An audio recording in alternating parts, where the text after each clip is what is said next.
Llegó un día que tengo grabada la imagen, ¿sabes? Donde estábamos en la cocina y así de repente me dijo, oye, que me ha comentado la psicóloga que si el hombre no está satisfecho puede abusar de sus hijas e hijos.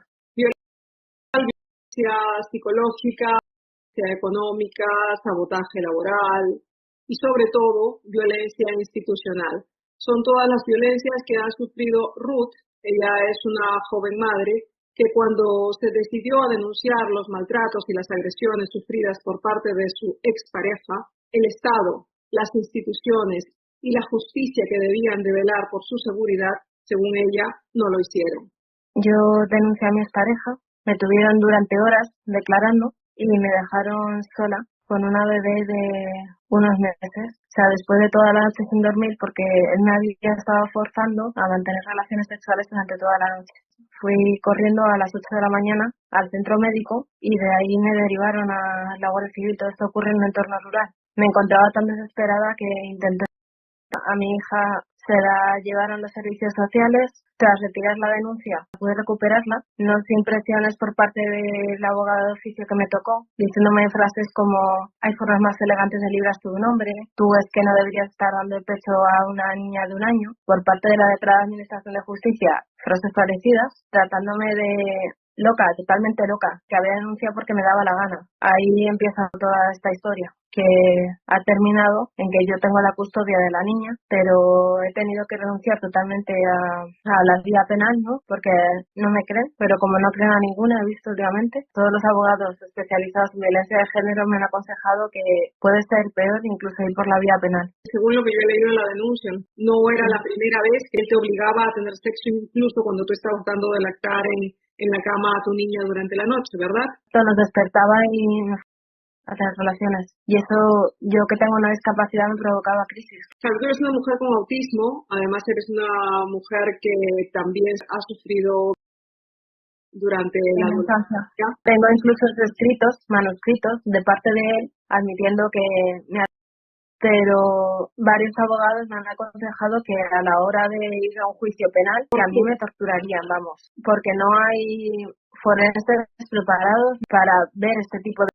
Luego, que hay un sesgo de género muy fuerte que a nosotras no nos protegen. No nos creen. Ya, pero en una pericia psicológica sí que saldrías, digo yo, afectada por lo que estás denunciando. ¿No te hicieron una pericia psicológica?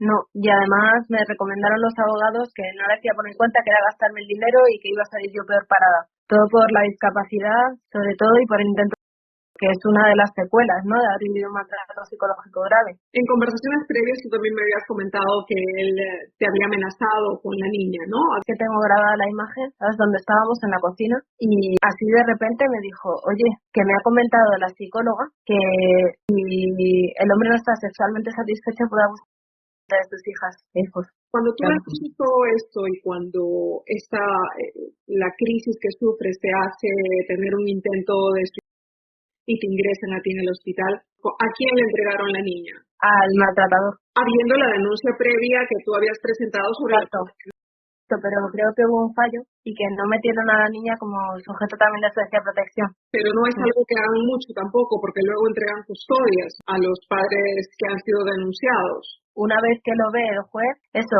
sobreseen y nos quitan las órdenes de protección, entregan custodia o archivan directamente y también siguen entregando custodias con maltratadores. Bien, estamos en la etapa de que tú sales del hospital.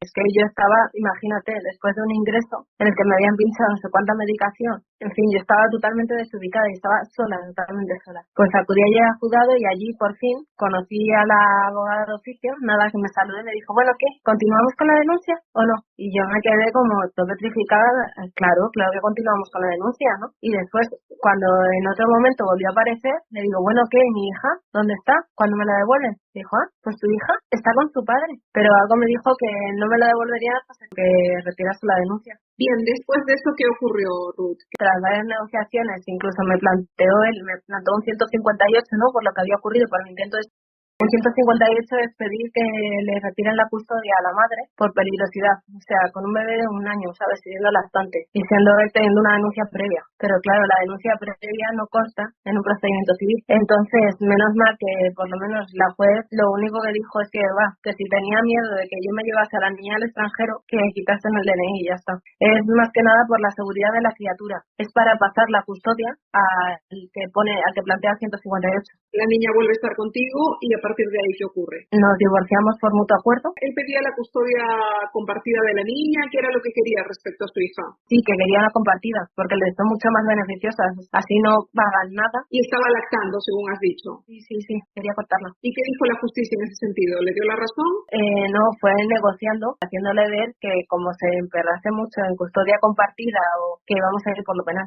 Hay un informe que tú logras sobre un vínculo entre el bebé y la madre. Pues yo consulté con una psiquiatra especializada en salud mental perinatal. Les recomiendo muchísimo para que se enfrenten a estos casos de separaciones con niños en menos de 6 años, menos de 3 años, porque es un periodo en el que se establece el vínculo primario. Es el periodo en el que más se puede apoyar a la salud mental infantil, ¿no? Creando el vínculo de apego. Esta psiquiatra, ¿no?, informó sobre todos estos factores, ¿no?, que implican que realmente los padres solo tuvieran derecho a visitas cortas, que ahora el niño lo que necesita es relacionarse con la madre, más aún mientras se establece el habla primaria. De lo que hablamos es de la esterogestación, ¿no? Que es el concepto de que los bebés humanos no nacen con todas sus capacidades, por eso es que en cuanto nacemos no caminamos, no hablamos, y eso se va desarrollando. Y es por eso que el vínculo entre la madre y el niño es absolutamente importante. Y además, con los antecedentes de autismo que hay,